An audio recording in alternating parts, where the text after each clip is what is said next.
Hello there, my name is McHorse, and welcome to Aperture 1.3 changelog video. I know you might have expected a full cinematic, but this update primarily offers features related to Camera Editor, so it would be very crude without narration.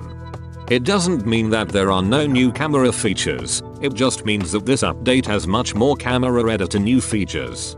However, I still recorded 2 clips that showcase new non-Camera Editor related features. Enjoy.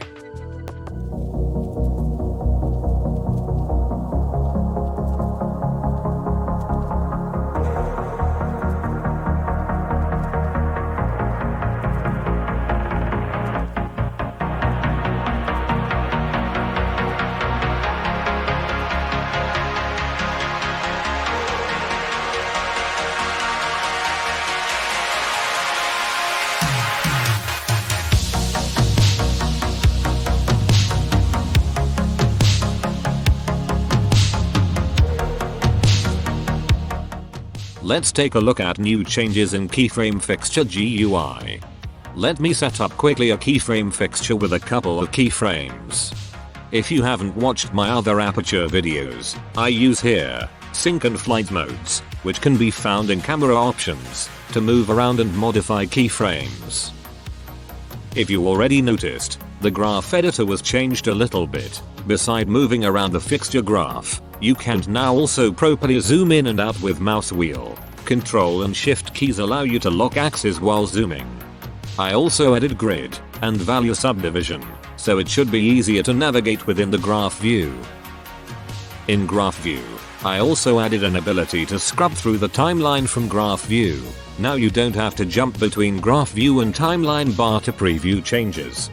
I also added an ability to quickly add keyframes by double-clicking anywhere in the graph view, and remove keyframes by double-clicking on them. And finally, I tweaked interpolation stuff a bit. First of all, when you click the button, it's a drop-down list. Then, Hermite interpolation was added, and for last, Bezier interpolation was fixed to be mathematically correct. Now, let's take a look at the path fixture's new option called velocity control. When you create a path fixture, it will make camera go through all points depending on the duration, or per point duration, if the per point duration option was enabled. However, with introduction of velocity control, you can now set the speed with which camera will be traveling through the points. Simply click on velocity control checkbox, and you will be able to set the speed. As you can see, when I change the value of the only keyframe, it changes how fast the camera moves. Besides changing just the only point, you have full control over the speed factor due to ability to set up keyframes. The Keyframe Editor supports same features as the Keyframe Fixture does. Also, I must mention that the value of the keyframes represent the speed and how many blocks per second will it travel. So, if the value not keyframed, and the keyframe's value is 1.0, then it would travel the path at speed of 1 blocks per second. You can also make the path fixture go back, with velocity control option, by adding keyframe with a negative value. You might have noticed earlier in the video that a new fixture was added to Aperture. The null fixture is a simple fixture which acts like a placeholder for the next or previous fixture. It's very useful to use with Blockbuster. Also, follow and look fixtures were removed. Due to redundancy, use follow and look modifiers instead. And the final showcase of this video is new Camera Editor overlay options. In Camera Options panel, you can find 2 new options called Rule of Thirds and Letterbox.